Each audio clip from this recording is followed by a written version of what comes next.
அண்மை செய்தியை பார்த்து வருகிறோம். சென்னை அமைந்த கரையில் பாதாள சாக்கடையில் சிறுவன் விழுந்ததில் அது தொடர்பான அந்த சிசிடிவி காட்சிகள் தற்போது வெளியாக இருக்கிறது. தொடர்ந்து விரிவான விவரங்களோடு இணைகிறார் செய்தியாளர் சுதர்ஷன். சுதர்ஷன், வணக்கம். விரிவான விவரங்கள்.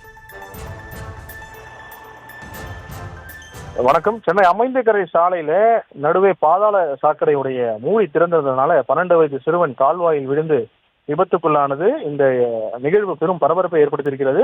சென்னை அமைந்த கரையில் இருக்கக்கூடிய இந்த வெள்ளா தெருவில் பாதாள சாக்கடை கால்வாயின் மூடி திறந்து கிடந்திருக்கிறது.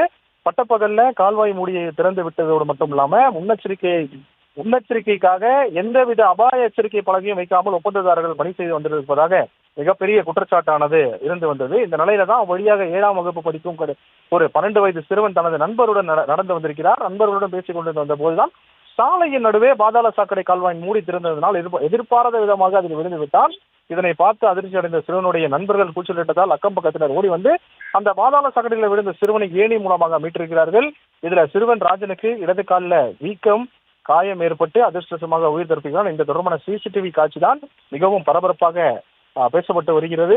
இது ஒப்பந்ததாரர்கள் செய்த தவறு அப்படின்னு சொல்லிட்டு பொதுமக்கள் குற்றம் சாட்டு வருகின்றனர். உடனடியாக ஒப்பந்ததாரர்கள் மீது நடவடிக்கை எடுக்க வேண்டும் சொல்லிட்டு அங்க இருக்கக்கூடிய அந்த பொதுமக்கள் குற்றச்சாட்டு இருக்கின்றனர். அது மட்டும் இல்லாம காவல்துறையினர் இது குறித்து தீவிரமாக விசாரணை மேற்கொண்டு வருகிறார்கள்.